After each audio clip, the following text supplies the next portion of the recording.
Morning sir, I need your help. ये scores क्या होता है? SEBI complaint redress system.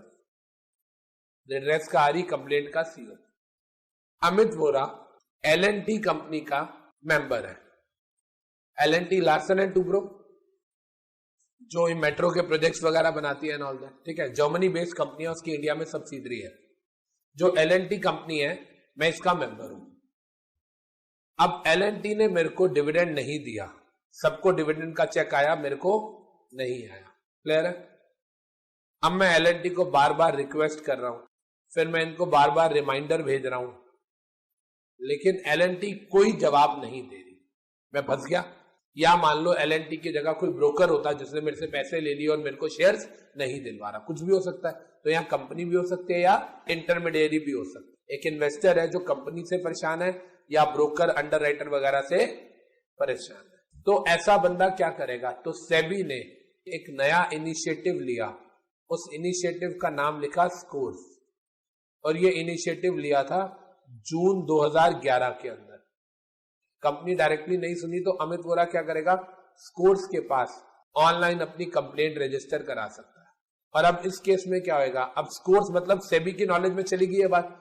अब स्कोर्स की वेबसाइट से इंटरमीडिएरी के पास कंप्लेंट जाएगी, जी ऐसे ऐसे आपके अगेंस्ट एक कंप्लेंट आई है और बंदा आपसे बड़ा दुखी है। स्कोर्स ने क्या किया? इमीडिएटली उस कंप्लेंट को आगे फॉरवर्ड कर दिया। और अब कंप्लेंट को फॉरवर्ड किया। अब आप सुनो, पहले तक आप डायरेक्टली कंप्लेंट कर रहे थे कंपनी को, अब बीच में सेबी इन्वॉल्व हो गया। अब कंपनी को सीरियसली वो कंप्लेंट रिजॉल्व करनी पड़ेगी। अब इसके बाद ये जो कंपनी है, ये जो भी एक्शन लेगी वो स्कोर्स को फॉरवर्ड करेगी। उसको बोलते हैं ATR, एक्शन टेकन रिपोर्ट। क्या बोलते हैं? Action taken report. क्लियर है? और फिर उसके बाद अमित वोरा जो है, ये स्कोर्स की वेबसाइट पे जाके अपनी रिपोर्ट को, ATR को रिव्यू कर सकता है। हाँ जी, कंपनी ने मेरी कैसे प्रॉब्लम को सॉल्व कर दिया। मतलब कंपनी मुझे डायरेक्टली भी जवाब देगी और साथ में स्कोर्स की वेबसाइट के थ्रू भी कंपनी मुझे जवाब दे देगी। तो कहने का मतलब क्या हुआ? जब आपको कंपनी डायरेक्टली कोई जवाब नहीं देती है, डायरेक्टली आपको सपोर्ट नहीं कर रही है, आपकी बातों को कंसीडर नहीं कर रही है, तो आप कंपनी के अगेंस्ट कंप्लेंट कराने के लिए एक सेंट्रलाइज्ड प्लेटफॉर्म है, वहां जा सकते हो। उसका नाम है स्कोर्स। वो सेबी ने बनाया था। जब आप उस सेंट्रलाइज्ड प्लेटफॉर्म पे जाओगे तो वहां के थ्रू जब आप कंप्लेंट करोगे तो डायरेक्टली कंप्लेंट उस कंसर्न कंपनी के पास जाएगी। फिर उस कंसर्न कंपनी को सेबी टाइम देगा कि आप इतने टाइम में इसको रिजॉल्व करो। अगर कंपनी लेट करती है तो उसको 1 लाख रुपीज पर डे की पेनल्टी लगेगी, to the maximum of 100 days. मतलब 1 लाख रुपए पर डे लगता रहेगा 100 दिनों तक। 100 दिन लगते ही 1 करोड़ हो गया। उसके बाद वो 1 लाख रुपए पर डे की पेनल्टी लगना बंद हो जाएगी। याद रहेगी ये बात? हमें समझ आ रही है कहानी? तो इसका मतलब क्या हुआ? स्कोर्स क्या है? स्कोर्स एक प्लेटफॉर्म है जो किसने बनाया था? सेबी ने बनाया था। कब बनाया था? जून 2011 में बनाया था। क्यों बनाया था? जब आपकी डायरेक्टली सुनवाई नहीं हो रही तो आप सेबी के थ्रू, स्कोर्स के थ्रू कंप्लेंट करो। स्कोर्स के थ्रू जाएगी तो कंपनी उसको सीरियसली करेगी, रिजॉल्व नहीं करती है तो उसको पेनल्टी लगेगी पर डे 1 लाख रुपीज की। जो भी टाइम सेबी ने लास्ट लिमिट दी होगी तब तक उसको रिजॉल्व करना पड़ेगा। वो क्या करेगा? एक्शन टेकन रिपोर्ट बनाएगा, और वो किसको देगा? आपको भी प्रॉब्लम सॉल्व करेगा, साथ में स्कोर्स पे भी उसका जवाब देगा। और आप चाहो तो आप स्कोर्स के थ्रू रिव्यू कर सकते हो कि आपकी कंप्लेंट को कैसे रिजॉल्व किया गया। कहते हैं सर स्कोर्स के फीचर्स क्या क्या है? मेन 4 फीचर्स हैं। अभी आपके मॉड्यूल में 4 दिए गए हैं। पहला, एक सेंट्रलाइज्ड फोरम तैयार हो गया, हाँ या ना? दूसरा, जहां पे आप ऑनलाइन कंप्लेंट को रजिस्टर कर सकते हो। तीसरा, एक्शन टेकन रिपोर्ट जनरेट की जाएगी, कंपनी खुद जनरेट करेगी। और चौथा, आप उस रिपोर्ट को रिव्यू कर सकते हो ऑन स्कोर्स। सेंट्रलाइज्ड फोरम है, कंप्लेंट रजिस्टर करो, एक्शन टेकन रिपोर्ट आएगी आपके पास और फिर आप उसको रिव्यू कर सकते हो। ये 4 फीचर्स हैं स्कोर्स के जो हमारे मॉड्यूल में दिए गए हैं। ये 4 फीचर्स एक्चुअली में इसकी फंक्शनिंग से ही तो निकले हैं, हाँ या ना? भाई एक सेंट्रलाइज्ड है। सेबी ने स्कोर्स किसी एक कंपनी के लिए थोड़ी बनाया, सारी लिस्टेड कंपनीज के लिए बनाया। सारे इन्वेस्टर इस पर कंप्लेंट रजिस्टर कर सकते हैं और फिर वो कंप्लेंट फॉरवर्ड होगी, एक्शन टेकन रिपोर्ट आएगी और कंपनी ने आपकी कंप्लेंट को कैसे रिजॉल्व किया आप उसको चेक कर सकते हो। How to launch complaint on scores. आपने स्कोर्स पे अपनी कंप्लेंट लॉन्च करनी है तो आप क्या करोगे? आप कैसे एक आम आदमी अपनी कंप्लेंट डालेगा स्कोर्स पे? कहते हैं जी सबसे पहले आप वेबसाइट पे जाओ जिसका नाम है www.scores.gov.in। कहता आप इस वेबसाइट पे जाओ। कहता अच्छा वेबसाइट पे जाके क्या होगा? कहता जी वेबसाइट पे जाके एक कॉलम आएगा जिसका नाम है इन्वेस्टर्स कॉर्नर, इन्वेस्टर कॉर्नर। कहता उस इन्वेस्टर कॉर्नर में जाओ और वहां पे जाके कंप्लेंट रजिस्ट्रेशन फॉर्म भरो। उसके बाद हम वहां पे फॉर्म को फिल करेंगे और उसमें अटैचमेंट भी लगा सकते हैं। फॉर्म को फिल करो और अटैचमेंट लगा सकते हो 1 MB तक की, कोई भी स्कैन करके कॉपी वॉपी लगानी है लगा सकते हो, ठीक है जी। इसके बाद कहता है आप उसको सबमिट कर दो, तो फिर लास्ट में कहता है आपको एक यूनिक रजिस्ट्रेशन नंबर मिल जाए। तो हम सबको समझ आ गया स्कोर्स होता क्या है, फिर समझ आ गया कि स्कोर्स में 4 फीचर्स क्या है और स्कोर्स पे कैसे कंप्लेंट लॉन्च होती है। डन।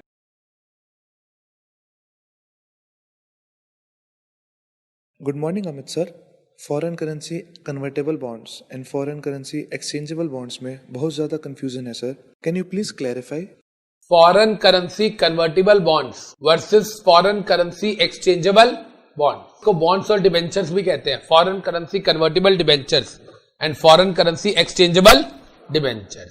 हम कंपेयर कर रहे हैं FCCB versus FCEB, foreign currency convertible bond, foreign currency exchangeable bonds. एक इंडिया की कंपनी है जिसका नाम है ए लिमिटेड, US या UK कहीं के भी लोगों से पैसा ले रही है और इनको इश्यू करती है बॉन्ड्स या डिबेंचर्स, कुछ भी कह लो। UK में इसको डिबेंचर्स बोलते हैं, US में इसको बॉन्ड्स बोलते हैं, हमारे यहां दोनों बोलते हैं। ए लिमिटेड कहां की कंपनी है? इंडिया की कंपनी। तो इस इंडियन कंपनी ने US या UK के लोगों को बॉन्ड्स इश्यू करे और लोगों ने क्या करा, इसको फंड्स दे दिए। अब कोई टाइम पीरियड दिया होगा इसके अंदर जो जनरली 5 साल का होता है, ठीक है। तो आफ्टर 5 इयर्स ये क्या करेंगे, अपने बॉन्ड्स वापस सरेंडर करेंगे और फिर ये ए लिमिटेड क्या करेगी, US के लोगों को या UK के लोगों को, जहां के भी इन्वेस्टर से इक्विटी शेयर्स इश्यू कर देगी। तो अब आप देखिए, क्या मैं ये कह सकता हूं फॉरेन करेंसी कन्वर्टेबल बॉन्ड्स या फॉरेन करेंसी कन्वर्टेबल डिबेंचर्स, ये वो बॉन्ड्स या डिबेंचर्स हैं जो बाहर के लोगों को इश्यू किए जाते हैं। पहले जब प्राइमरीली कुछ सालों तक वो कौन रहते हैं, बॉन्ड होल्डर्स रहते हैं, बाद में वो बॉन्ड होल्डर्स किस में कन्वर्ट हो जाते हैं, इक्विटी शेयर्स। इनको 5 साल बाद क्या इश्यू होंगे, इंडियन कंपनी के इक्विटी शेयर्स। तो ये एक्चुअली में मेंबर माने जाएंगे, इनको वोटिंग राइट मिलेगा। FCEB foreign currency exchangeable bond. Sir ये ए लिमिटेड एक कंपनी है, ये US या UK के लोगों से पैसा लेती है, बॉन्ड्स इश्यू करके इनसे फंड्स ले लेती है। ये भी कहां की कंपनी है, इंडियन कंपनी। अब आफ्टर 5 इयर्स क्या होगा सुनिए, ये जो US और UK की पब्लिक है, जो बॉन्ड होल्डर है, ये ए लिमिटेड को वापस नहीं करेंगे बॉन्ड्स। ये क्या करेंगे, एक कंपनी होगी कोई और जिसका नाम होगा बी लिमिटेड, ये भी इंडियन कंपनी होगी और ए और बी का आपस में कोई पहले से अंडरस्टैंडिंग होगी। तो US या UK के जहां के बॉन्ड होल्डर्स हैं, जो इन्वेस्टर्स हैं, वो बी लिमिटेड को क्या करेंगे, बी लिमिटेड को आफ्टर 5 इयर्स, एग्जांपल ले रहे हैं 5 सालों का, बॉन्ड्स ट्रांसफर कर देंगे बी लिमिटेड के नाम पे। क्लियर है ये बात? और फिर बी लिमिटेड इनको अपने इक्विटी शेयर्स दे देगी। इसका मतलब क्या हुआ बच्चे, कि FCCB और FCEB में फर्क क्या है, FCCB में आप जिस कंपनी के बॉन्ड होल्डर हो, आप उसी कंपनी के इक्विटी शेयर होल्डर हो, जबकि FCEB में आप बॉन्ड होल्डर ए लिमिटेड के हो, शेयर होल्डर बी लिमिटेड के हो। क्लियर है बच्चे ये बात? कॉन्सेप्ट समझ आ गया? जिसके बॉन्ड होल्डर हो उसी के शेयर होल्डर हो, जिसके बॉन्ड होल्डर हो शेयर होल्डर किसी और कंपनी के हो। सबसे पहले हम बात करते हैं मीनिंग की। FCCB या मीनिंग भी, FCCB is a negotiable instrument denominated in foreign currency convertible into equity shares of issuer company. FCEB is an international capital market instrument exchangeable with equity shares of company other than company issuing bonds. Number of parties इसमें हो गए issuer company and investor। यहां पे कितनी parties हो गई, 3 parties, company issuing bonds, investors, तीसरा company issuing equity share, financial restructuring. जब कंपनी ने FCCB इश्यू करा और उसके बाद FCCB को वापस लेके उसकी जगह इक्विटी शेयर इश्यू कर दिया, जब सरेंडर हुआ से, क्या इससे कंपनी का डेट कम हो गया? ए लिमिटेड के पॉइंट ऑफ व्यू से बात कर रहे हैं हम इस डायग्राम में। क्या इसकी इक्विटी बढ़ गई? क्या इसकी डेट इक्विटी रेशियो इंप्रूव हो गई? क्या उसके डेट को कोई फर्क पड़ा? भाई पहले डिबेंचर, पहले उसने एफसीईबी इशू किया था, फॉरेन करेंसी एक्सचेंजेबल बॉन्ड्स। पहले किसने खरीदे हुए थे? यूएस या यूके की पब्लिक ने। अब वो बॉन्ड्स किसके पास आ गए? बी लिमिटेड के पास। पर बॉन्ड्स तो अभी भी रहे, यस और नो? बॉन्ड्स खत्म थोड़ी हुए हैं। वो फर्क क्या है कि इन्होंने बॉन्ड्स इसको ट्रांसफर कर दिए। देखिए स्टेप नंबर 3, यूएस और यूके की पब्लिक ने बी लिमिटेड को बॉन्ड्स दे दिए। इसका मतलब अब बी लिमिटेड ए लिमिटेड की कौन बन गई? बॉन्ड होल्डर बन गई, यस और नो? तो इसका मतलब बॉन्ड्स खत्म थोड़ी हुए इसके। क्या ए लिमिटेड ने के बॉन्ड्स खत्म हुए हैं? नहीं। क्या ए लिमिटेड ने नए इक्विटी शेयर इश्यू करे हैं? नहीं। इसका मतलब यह हुआ कि जो ए लिमिटेड है इसकी डेट इक्विटी रेशियो अनअफेक्टेड रही। अगर हम बात करते हैं यहां पे मोड, एफसीसीबी जो होते हैं ये कन्वर्टिबल बॉन्ड्स होते हैं और ये एक्सचेंजेबल होते हैं। Memorandum of understanding, no such MOU between both the company कि इसमें जो यूटिलाइजेशन ऑफ फंड्स हैं वो होगा बाय सोल कंपनी होनी और इसमें may be allocated between both the company. Status, bond holder of A limited और फिर बने share holder of A limited. Bond holder of A limited बाद में बन गए share holder of B limited. Thank you sir, दिमाग की बत्ती जल गई।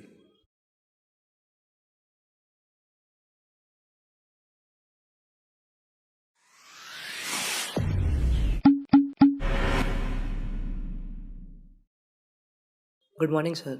Sir I need your help. ये KRA क्या होता है? बेटा ध्यान से देखते हैं इसको, प्लीज समझने की कोशिश करते हैं कि ये क्या कह रहा है। अमित वोरा अपना डीमैट अकाउंट खुलवाने के लिए डीपी के पास गए। मेरा डीपी है, इसका नाम है India info line, originally genuine DP1, ठीक है, से इंडिया इन्फो लाइन। अब जब मैं इसके पास गया तो मैं बेटा इसके पास अकाउंट ओपनिंग फॉर्म भरूंगा, डीमैट अकाउंट ओपनिंग फॉर्म मैंने भरा, फाइल किया, मैंने फिलअप करके इनको दिया। अब जब मैंने इन्हें डीमैट अकाउंट ओपनिंग फॉर्म दिया तो मैंने आपको कहा था, बताया था मैंने कि ये आपसे एक एडिशनल इंफॉर्मेशन भरवाते हैं जिसका मतलब है KYC फॉर्म। आपको याद होगा KYC फॉर्म या KYC नॉर्म्स जो है वो RBI लाया था, रिजर्व बैंक ऑफ इंडिया, 29 नवंबर 2004 के। तो कहने का मतलब क्या हुआ, RBI जिसको नो योर कस्टमर नॉर्म्स बोलता था, ये इसको नो योर क्लाइंट नॉर्म्स बोलता है, नो योर क्लाइंट। कहने का मतलब क्या हुआ बेटा, डीमैट अकाउंट में मेरी सारी इंफॉर्मेशन ली जाएगी, मेरा आधार कार्ड मांगा जाएगा, उसके अलावा मेरा license, ID proof, residence proof, सबकी कॉपीज ली जाएगी, तभी जाके मेरा अकाउंट खुला जाएगा। बेटा KYC फॉर्म अपने आप में एक बहुत बड़ी फॉर्मेलिटी है, बहुत बड़ा फॉर्म होता है, उसको हमें भरना पड़ता है, तो ये बहुत टाइम कंज्यूमिंग चीज होती है, राइट। नॉर्मल फॉर्म से कई गुना ज्यादा लेंथी फॉर्म होता है। तो अब कहता है कि चलो, जब मैंने पहली बार डीमैट अकाउंट खुलवाया तो मेरे को पहली बार जब खुलवाया तो सारी KYC की रिक्वायरमेंट्स करनी थी, मैंने वो सारी KYC की रिक्वायरमेंट्स फुलफिल कर दी, ये बात हो गई। अब कहता है जी मान लो मैं एक और डीमैट अकाउंट खुलवाने जा रहा हूं, बिल्कुल खुलवा सकता हूं मैं, राइट भाई, मैं जितने मर्जी डीपी के पास डीमैट खुलवाऊं, क्या दिक्कत है। तो मैं एक और डीमैट अकाउंट खुलवाने जा रहा हूं, ठीक है। अब मान लो मैं किसके पास डीमैट अकाउंट खुलवाने जा रहा हूं, मान लो मैं जाता हूं यूनिकॉर्न सिक्योरिटीज के पास, ये भी एक डीपी है, डिपॉजिटरी पार्टिसिपेंट। मैं इनके पास चला गया और मैंने कहा जी मुझे डीमैट अकाउंट खुलवाना है। अब जब मैंने यहाँ पे अकाउंट ओपनिंग फॉर्म भरा तो इन्होंने मुझे बोला कि अमित जी अपना KYC भी दीजिए, फॉर्म भरिए। मैंने कहा जी KYC फॉर्म तो मैंने पिछली बार भरा था और अब आप मुझसे फिर से दोबारा KYC फॉर्म भरवाओगे, मैंने DP1 के पास भरा था, यार वो तो बहुत बड़ा फॉर्म होता है। तो उसने कहा अच्छा ठीक है, आपने DP1 के पास भरा था, मैंने कहा हाँ जी भरा था, कोई दिक्कत नहीं है, फिर मैं आपकी इन्फॉर्मेशन निकाल लेता हूँ। अब वो कहां से निकालेगा इन्फॉर्मेशन, ये जो DP2 है, ये DP2 कहां से मेरी इन्फॉर्मेशन निकालेगा, सुनिए। ये जो DP1 था, इसके पास जब मैंने डीमैट अकाउंट खुलवाया था तो एक एजेंसी होती है, उसका नाम होता है KRA, KYC KRA, registration agency KRA। इन्होंने, इनका एक मास्टर डाटा होता है, इनका एक मास्टर डाटा होता है। इस मास्टर डाटा के अंदर इन्होंने क्या किया, मेरी इंफॉर्मेशन सेव कर दी। जब मैंने अपना अकाउंट खुलवाया था तो DP1 ने मेरी इंफॉर्मेशन मास्टर डाटा में सेव कर दी थी, अमित वोरा की KYC डिटेल्स। तो अब अगर मैं दोबारा से डीमैट अकाउंट खुलवाऊंगा तो मुझे दोबारा से थर्ड केस में अकाउंट ओपनिंग फॉर्म ही देना है, बस मुझे KYC इंफॉर्मेशन दोबारा नहीं देनी, वो मेरा DP2 अपने आप इससे इंफॉर्मेशन सीख कर लेगा। उसको बोलेगा तो मुझे इन्फॉर्मेशन फॉरवर्ड कर। तो कहने का मतलब क्या हुआ बच्चे, KRA क्या होता है? KRA की फुल फॉर्म है know your client registration agency. ये एक एजेंसी है जो एक इंटरमीडियरी है जिसके पास सारे जितने भी लोगों का डीमैट अकाउंट है उन सब ने KYC फॉर्म भरा होगा। तो जितने लोगों के पास भी डीमैट अकाउंट है सबने KYC फॉर्म भरा है और उन सब की इंफॉर्मेशन KRA के पास है, ताकि अगर आप मल्टी डिपॉजिटरी सिस्टम में जाते हो, ताकि अगर आप एक से ज्यादा DPs के पास अपना डीमैट अकाउंट खुलवाते हो तो बार बार आपको KYC फॉर्म्स भरने की जरूरत ना पड़े। इसके लिए बच्चे ये वाला कॉन्सेप्ट आया हुआ है। थैंक यू सर, अब मुझे सब क्लियर हो गया।